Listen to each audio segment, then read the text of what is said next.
Shalom Gereja Oikos Online, mari kita siapkan hati kita, kita berikan yang terbaik buat Raja Yesus hari ini.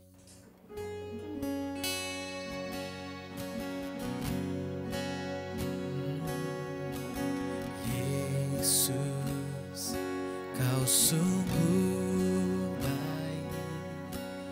Yesus, namamu indah. Yesus, ku cinta kau selalu, ku tinggikan, ku agungkan selamanya. Yesus, kau sungguh baik. Yesus, namamu indah. Yesus, ku cinta kau selalu, ku tinggikan, ku agungkan selamanya. Ku mau memujimu, ku selalu pujimu. Ku mau menyembahmu, ku selalu sembahmu. Kau yang layak terima semua pujian, kemuliaan hanya bagi Tuhan. Ku mau memujimu, ku selalu pujimu. Ku mau menyembahmu, ku selalu sembahmu. Kau yang layak terima semua pujian, kemuliaan hanya bagi Tuhan. Semua kemuliaan dan keagungan tertuju padamu, Tuhan dan Rajaku. Senam jiwa dan nafasku menyembah Yesus yang hidup. Senang kemuliaan dan keagungan tertuju padamu, Tuhan dan Rajaku. Senam jiwa dan nafasku, amin, menyembah Yesus yang hidup.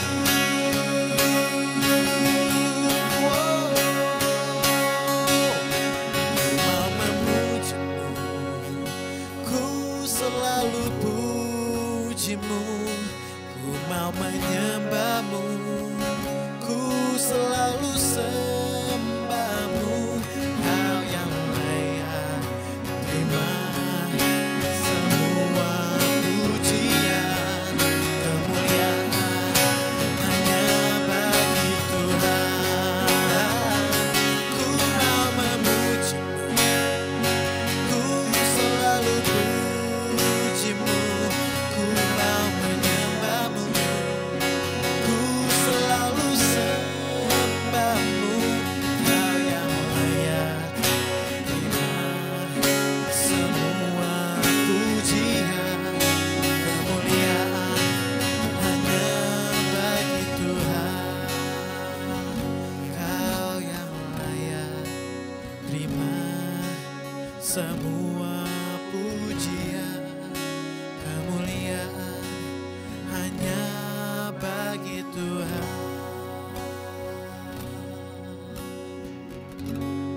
Amin. Mari kita siapkan hati kita untuk menerima firman Tuhan hari ini.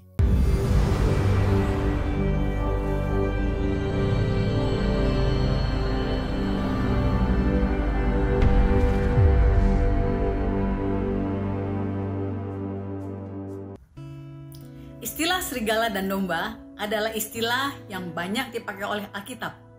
Salah satu yang terkenal ketika Tuhan Yesus menjelaskan bahwa kita, murid-muridnya, diutus seperti domba di tengah serigala. Kita juga sering dengar istilah domba berbulu serigala. Tetapi mungkin Anda belum pernah mendengar ini. Ada domba mengenakan bulu serigala. Domba berbulu serigala adalah mereka yang melakukan hal-hal buruk, padahal mereka tahu seharusnya mereka tidak melakukannya. Untuk jelasnya, kita dengarkan pendengaran firman Tuhan pada hari ini bersama Pastor Ruth Julia. Shalom jemaat Gereja Oikos Online. Senang sekali kita bisa ketemu lagi. Hari ini saya ingin berbagi satu kebenaran firman Tuhan. Beberapa tahun lalu waktu saya mengerti ini benar-benar mengubah pandangan saya. Nah, banyak orang berpikir begini, satu saat ketika nanti kita menghadap Tuhan, ada hamba-hamba Tuhan yang berkata, kalau lu enggak pernah penginjilan, nanti salah satu yang diukur Tuhan adalah berapa banyak jiwa yang kita menangkan selama hidup di dunia ini. Ada lagi yang bilang bahwa nanti yang Tuhan lihat adalah berapa banyak amal atau pemberian yang kita berikan kepada Tuhan. Itu yang akan dilihat oleh Tuhan di kekekalan nanti. Benarkah demikian, saudara? Kalau dipikir-pikir, saudara, katanya nanti waktu kita ketemu Tuhan muka dengan muka, Tuhan akan tanya begini, lu udah menangin berapa banyak jiwa? Berapa ratus jiwa yang lu menangin? Saya cuman berpikir begini, kalau ukurannya jiwa, berapa banyak jiwa yang kita menangin? Maka Baruch, penulis dari kitab Yeremia, jadi Yeremia itu punya asisten penulis namanya Baruch. Maka kalau kita lihat hasil dari penginjilan atau hasil penjangkauan jiwa yang dilakukan oleh Nabi Yeremia ya cuma satu, yaitu Baruch itu, saudara. Maka berarti kalau ukurannya number atau jumlah, saya cuma memikirkan begini, bahwa kemungkinan Yeremia juga tidak akan mendapatkan tempat yang bagus di mata Tuhan. Nah, pada hari ini saya ingin berbagi kepada saudara, benarkah ketika nanti kita menghadap ke Tuhan, yang dinilai oleh Tuhan adalah number. Saya mau ajak kita melihat 1 Petrus pasal yang ketiga, ayat yang keempat, saudara. 1 Petrus pasal 3 ayat yang keempat, tetapi perhiasanmu ialah manusia batinia yang tersembunyi dengan perhiasan yang tidak binasa, yang berasal dari roh yang lemah lembut dan tentram, yang sangat berharga di mata Allah. Ada terjemahan bahasa Inggris bagus banget, saya ingin bacakan buat semua teman-teman. Let it be the hidden human being. Let it be the hidden human being of the heart. In that which is not corruptible, yang tidak terkorupsi, even the ornament of a meek and a quiet spirit. Ada perlengkapan roh yang lembut, yang tenang, which is in the sight of God of great price. Menurut ayat ini, roh yang lembut yang ada di dalam kita, di mata Tuhan, itu nilainya sangat besar. Salah satu yang akan dilihat Tuhan kalau menurut 1 Petrus pasal 3 ayat yang keempat adalah roh yang lemah lembut di dalam kita, yang in the sight of God of great price. Di mata Tuhan, di pandangan Tuhan itu nilainya besar banget. Nah, saudara, saya mau berbicara tentang roh lemah lembut hari ini. Saudara ingat pada waktu kita terima Tuhan Yesus, kita menerima Tuhan dalam hidup kita. Terus kemudian waktu kita dibaptis, Alkitab menuliskan bahwa roh kita dibaharui. Betul ya, saudara? Penampilan kita tetap sama. Yang jerawatan, yang gak akan jadi lebih bagus. Jadi yang pesek juga tetap pesek. Tidak menjadi mancung. Jadi fisik tidak berubah. Bahkan jiwa kita juga belum berubah. Yang suka marah, ya tetap pemarah. Yang suka ngambek, ya masih belum keluar dari air, terus tiba-tiba jadi sabar. Enggak lah. Tetapi ada satu perubahan yang pasti telah terjadi, yaitu spirit atau roh. Karena ketika kita terima Tuhan, Alkitab menuliskan Tuhan memberikan Roh Kudus di dalam kita. Jadi roh kita dibaharui. Nah, pada waktu kita nanti mati, saudara, menghadap Tuhan, tubuh kita jelas menjadi debu. Tubuh dan jiwa nggak ikut. Lalu yang naik kepada Tuhan apa? Roh. Roh yang pulang ke hadapan Tuhan. Nah, yang anehnya, Alkitab menceritakan begini. Tuhan, kami sudah bernubuat demi nama-Mu. Kami sudah menyembuhkan orang sakit, membangkitkan orang mati demi nama-Mu. Tetapi yang Tuhan jawab, aneh sekali, Tuhan bilang begini, enyahlah kamu, sebab aku tidak mengenal kamu. Saya bingung, kenapa Tuhan tidak kenal? Apakah Tuhan amnesia? Enggak kan saudara? Lalu kenapa Tuhan bilang, aku tidak kenal kamu? Berarti ada alat pengenal yang Tuhan akan lihat. Ada alat pengenal yang Tuhan akan lihat. Apa alat pengenalnya? Menurut saya, roh yang menghadap ke Tuhan, masihkah Tuhan akan mengenal? Loh, maksudnya seperti apa roh kita dikenal atau enggak? Nah, saya mau mengajak kita melihat di Injil Lukas, pasal yang ke-9, saudara. Kita lihat Injil Lukas, pasal yang ke-9. Ayat yang ke-53, kita lihat sampai dengan ayat yang ke-55. Tetapi orang-orang Samaria itu tidak mau menerima dia karena perjalanannya menuju Yerusalem. Jadi ceritanya Yesus ini mengutus muridnya berdua-berdua untuk memberitakan kabar baik, menyembuhkan orang sakit. Tetapi ketika Yesus mau memasukin Samaria, dia ditolak. Ini Yesus loh yang ditolak. Ketika dua orang muridnya, yaitu Yakobus dan Yohanes, melihat hal itu, melihat penolakan itu ya, mereka berkata, Tuhan, apakah Engkau mau supaya kami menyuruh api turun dari langit untuk membinasakan mereka? Akan tetapi Yesus berpaling dan menegur mereka. Saudara bayangkan, murid-murid itu diutus berdua-berdua dan mereka pada waktu itu memang sangat sakti ya saudara. Benar-benar diurapi Tuhan. Orang yang sakit sembuh, orang yang kerasukan dilepaskan. Anda bayangkan mereka sangat berapi-api. Wow, kita sakti ya. Wow, kita keren banget nih. Nah, satu kali mereka melihat guru mereka mau masuk ke Samaria, ditolak nih. Emosi nih, jiwa muda ini mulai tersulut, kebakar untuk marah. Lalu mereka bilang begini, Yesus, apakah Engkau mau supaya kami meminta api turun dari langit? Mengapa mereka ngomong begitu? Mereka bukan bluffing, saudara. Karena mereka lagi benar-benar dalam pengurapan yang luar biasa. Jadi mereka bilang, Tuhan, kamu mau tak kita minta supaya api turun, biar dibakar nih Samaria. Supaya mereka kapok, tahu rasa, berani-beraninya nolak guru kita. Berani-beraninya nolak Tuhan Yesus. Itu yang ada di dalam respon mereka. Tetapi saudara lihat, Yesus berpaling dan menegur mereka.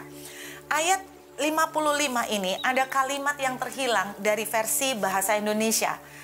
Saya tidak bilang bahwa versi ini nggak bagus saudara, tapi intinya ada kalimat yang terhilang di sini yang seharusnya ada. Tetapi di dalam bahasa Indonesia itu terhilangkan, jadi nggak masuk. Bunyinya seperti ini, akan tetapi ia berpaling dan menegur mereka, katanya, tidakkah kamu tahu dari manakah rohmu berasal? Saya ulangi, tidakkah kamu tahu dari manakah rohmu berasal? Jadi teguran Yesus itu ngingetin mereka gini loh, kamu ini nggak ngerti kah rohmu itu berasal dari mana? Nah saya ingat, kita kembalikan ke soal terima Tuhan dan baptisan. Waktu kita terima Yesus dan dibaptis, kita menerima roh yang daripada Tuhan. Roh Kudus dianugerahkan kepada kita. Roh kita dibaharui. Tuhan bilang, tidakkah kamu tahu dari manakah rohmu berasal? Nah saya menangkap begini, nanti yang Tuhan lihat pada waktu kita ketemu dengan Tuhan muka dengan muka, bukan fisik dan jiwa, tetapi roh yang dia anugerahkan kepada kita, yang diberikan kepada kita, di dalam kita, bersama dengan roh kita udah dibaharuin, itu kita menghadap Tuhan. Apakah roh itu masih sama dengan apa yang Tuhan berikan ketika saudara dan saya menerima Tuhan dalam hidup kita? Maksudnya roh seperti apa? Saya mau tunjukkan pada saudara. Roh apa yang Tuhan anugerahkan kepada kita sebetulnya? 1 Petrus 3 ayat 4. Tuhan bilang begini, meek and quiet spirit, roh yang lemah lembut, itu di mata Tuhan of a great price. Tuhan selalu diumpamakan seperti lemah lembut, sebab aku ini lemah lembut dan murah hati. Roh apakah itu saudara? Kita lihat Lukas pasal yang ke-10 ayat yang ketiga. Pergilah, sesungguhnya aku mengutus kamu seperti anak domba ke tengah-tengah serigala. Seperti anak domba ke tengah serigala. Saudara, roh seperti apa yang dianugerahkan Tuhan? Yang Tuhan rubah dari roh kita pada waktu kita terima Tuhan. Yaitu roh seperti anak domba. Bukankah Yesus selalu berkata dia adalah anak domba yang diutus untuk menyelamatkan dunia. Dan saudara dan saya diberi roh yang sama, yaitu roh anak domba. Apa maksudnya roh anak domba? Tahukah saudara bahwa domba adalah binatang satu-satunya yang tidak mempunyai alat defense, alat pertahanan. Semut yang kecil saja masih punya alat pertahanan, yaitu gigitannya. Kambing punya tanduk, saudara. Tapi domba tidak punya alat pertahanan apapun. Itu kelemahan domba. Terus apa lagi domba? Domba ternyata punya kelemahan, matanya dia itu kabur. Artinya dia cuma bisa melihat paling maksimal jarak ke depan itu 5 meter. Jadi kalau misalnya ada harimau nih ceritanya, di jarak 10 meter, maka domba itu tidak bisa melihat itu adalah harimau. Nah, makanya dia akan bisa dicaplok dengan gampang. Dia akan pikir itu batang pohon, karena itu kabur. Lebih dari 5 meter, udah pandangannya kabur. Domba itu juga binatang yang bodoh. Jadi bukan binatang yang smart, binatang yang bodoh banget. Terus apa lagi saudara? Domba itu karena bulunya, dia juga takut air. Jadi domba itu bukan perenang yang hebat. Kalau suruh lari, domba itu juga kakinya pendek. Jadi domba itu boleh dibilang nggak bisa lari cepat, saudara. Saudara harus membayangkan domba itu bukan kambing ya. Domba itu kalau saudara tahu film Shaun the Sheep, nah itu domba. Jadi dia nggak bisa punya kecepatan yang tinggi untuk lari. Terus juga bulunya yang lebat membuat dia juga nggak bisa berenang. Ini kita bicara domba secara umum. Nah saudara, intinya Anda bayangkan domba di tengah serigala. Domba di tengah serigala. Itu apa saudara? Itu gambaran party saudara. Party buat apa? Party bagi serigalanya. Domba di tengah serigala akan menjadi sasaran empuk saudara untuk dibinasakan, dihabiskan. Apalagi domba apa? Nggak punya gigi untuk gigit. Aduh, pokoknya domba ini sudah bodoh, udah nggak bisa defense, nggak bisa mempertahankan diri, semuanya bodoh, semuanya dia lemah. Itu domba. Dan tahukah saudara, Tuhan mengumpamakan saudara dan saya seperti domba. Maksudnya gimana?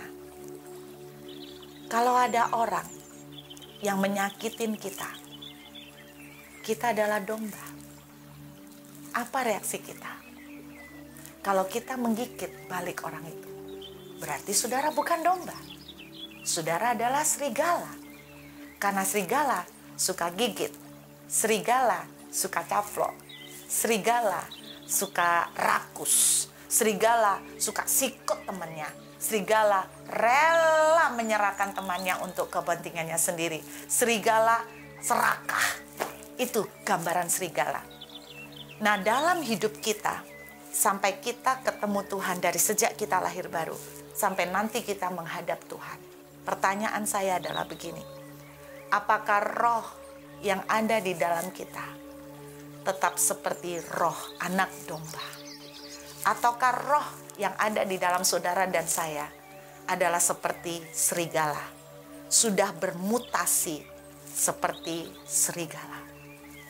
Itu maksudnya. Waktunya akan tiba ketika kita menghadap Tuhan. A mixed spirit in you is of great price in the sight of God. Saya mendengar satu cerita yang sangat menyentuh buat saya. Seorang perempuan, suaminya selingkuh, saudara. Dan mungkin suaminya sudah diguna-gunain, sampai akhirnya suaminya memaksa dia untuk tanda tangan, surat cerai. Tiap kali suaminya pulang, wanita ini menjadi sansak, menjadi sasaran pukulan, tendangan. Dan ketika suaminya memaksa istrinya ini untuk menandatanganin surat cerai, saudara tahu wanita ini cuman bisa nangis dan dia tidak mau tanda tangan. Dia bilang begini, aku tidak bisa tanda tangan, Pak, karena apa yang disatukan Tuhan tidak bisa diceraikan oleh manusia. Saudara tahu, suaminya sampai pukul dia, tendang dia, dorong dia, hantamkan dia ke tembok. Dan yang terakhir, ketika suaminya memaksa, tangannya dipasangin bolpen, saudara. Lalu suaminya injek tangan perempuan ini, disuruh tanda tangan surat cerai. Dengan berlinang air mata, wanita ini nggak bisa tanda tangan. Ketika suaminya nggak di rumah, saudara tahu apa yang dilakukan perempuan ini? Wanita ini punya satu matras tempat dia berdoa. Singkatnya, matras ini tuh sampai berlubang, saudara.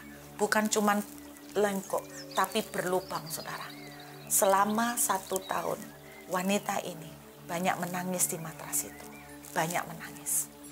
Saudara, tidak satu pun yang dia ceritain tentang aib dari suaminya. Hanya anak-anaknya yang tahu. Itu pun karena terpaksa. Karena suaminya sering pulang dengan marah-marah dan kasar. Dan anak-anaknya sampai berkata begini, Mami, kita pergi aja. Kita tinggalkan papi saja. Saudara, wanita ini menjawab begini, Nak, jangan. Papi itu sedang sakit. Dan kita ini sebagai satu keluarga. Kalau satu yang sakit, kita masa tinggalin. Kita harus berdoa. Kita harus dampingin sampai yang sakit ini sembuh.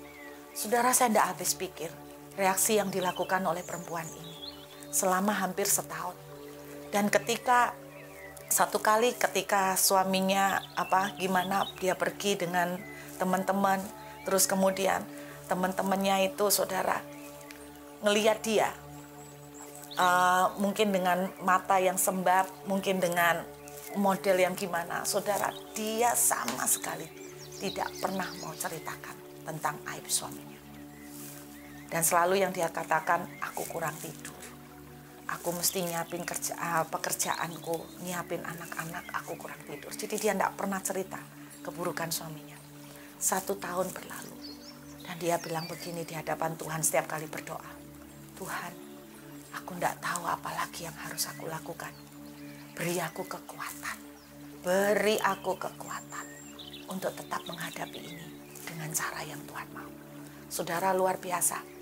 Tiba-tiba suatu hari, suaminya tiba-tiba pulang, menangis, berlutut di kaki istrinya. Seperti orang kayak tersadarkan gitu loh, saudara. Berlutut di kaki istrinya, meminta ampun. Saudara, setelah itu rumah tangga mereka dipulihkan. Dan kalau suami istri ini pergi sama teman-teman, saudara tahu apa yang dilakukan sama suaminya? Oh, waktu makan di restoran, istrinya disuapin. Aduh, teman-temannya semua bilang begini, ih hoki ya kamu punya suami yang kayak gitu, perhatian banget. Hoki loh, suami gua aja nggak kayak gitu. Saudara, semua bilang perempuan ini hoki karena suaminya begitu mesra, begitu romantis, begitu cinta sama dia. Bahkan jalan digandeng, dirangkul. Saudara, semua bilang perempuan ini hoki dapat suami yang luar biasa. Tapi Anda yang tidak pernah tahu the story behind, betapa banyak air mata yang dia lakukan di hadapan Tuhan, di mezbah Tuhan. Saudara, ini loh roh anak domba. Nggak bisa defend, nggak bisa bales, nggak bisa gigit, nggak bisa nyikut, cuman bisa embek. Dia bergantung 100% kepada gembalanya. Tuhan berkata, saudara dan saya adalah anak domba yang tidak mampu apa-apa, dan memang kita cuma bergantung 100% total kepada gembala. Kita tidak tahu di depan ada harimau, tetapi Alkitab mengatakan Tuhan Yesus adalah gembala yang baik. Dia berjalan di depan saudara, dia berjalan di depan kita semua. Dia mengangkat kita, menggendong kita, membawa kita ke padang rumput yang hijau, membaringkan kita dekat air yang tenang. Ini domba di mana kita hanya bisa berpasrah, di mana kita hanya bisa berharap, hanya menangis di dalam pelukan gembala yang kita sembah, gembala agung kita yang mencintai kita. Hari ini saudara, apapun bisa menyakiti kita, apapun bisa terjadi setiap saat. Saudara bisa terpancing, tergoda untuk bermutasi nih ceritanya ya, berubah menjadi serigala. Tetapi hari ini, sama seperti Tuhan ngomong kepada kedua muridnya, tidakkah kamu tahu dari manakah rohmu berasal? Roh saudara dan saya adalah roh anak domba. Saya berdoa hari ini, apapun yang sedang menyerang saudara, Tuhan bilang kau adalah anak domba di tengah serigala. Diam, mengasihi, ngalah, seperti rela ya saudara ya, hanya bisa menangis dalam pelukan Tuhan. Jangan membalas, jangan ngelawan, jangan menggigit, jangan sikat sana sikat sini. Itu bukan nature saudara. Nature saudara adalah roh anak domba, roh yang lemah lembut. Dan suatu hari kita akan menghadap Tuhan, dan Tuhan berkata, sabaslah hai hambaku yang setia, masuklah ke dalam rumah Bapamu. Saudara, inilah tantangannya. Hari ini, apakah saudara masih mau tetap belajar untuk bertahan, memiliki roh anak domba? Ataukah saudara mau berubah menjadi roh serigala?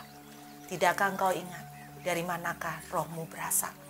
Saya berdoa apapun pilihan yang dihadapkan saudara hari ini untuk berespon.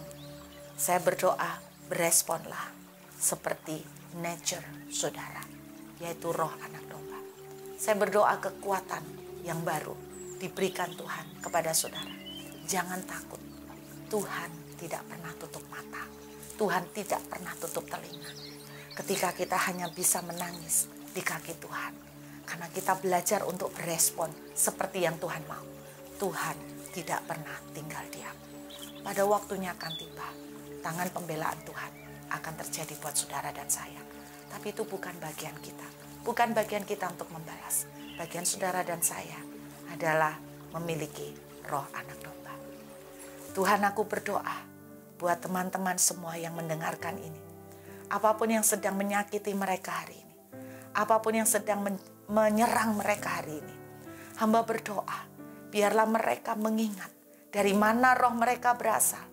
Ketika mereka menerima Engkau sebagai Tuhan dalam hidup mereka, Engkau membaharui roh mereka dengan roh anak domba, roh yang lemah lembut, roh yang tenang.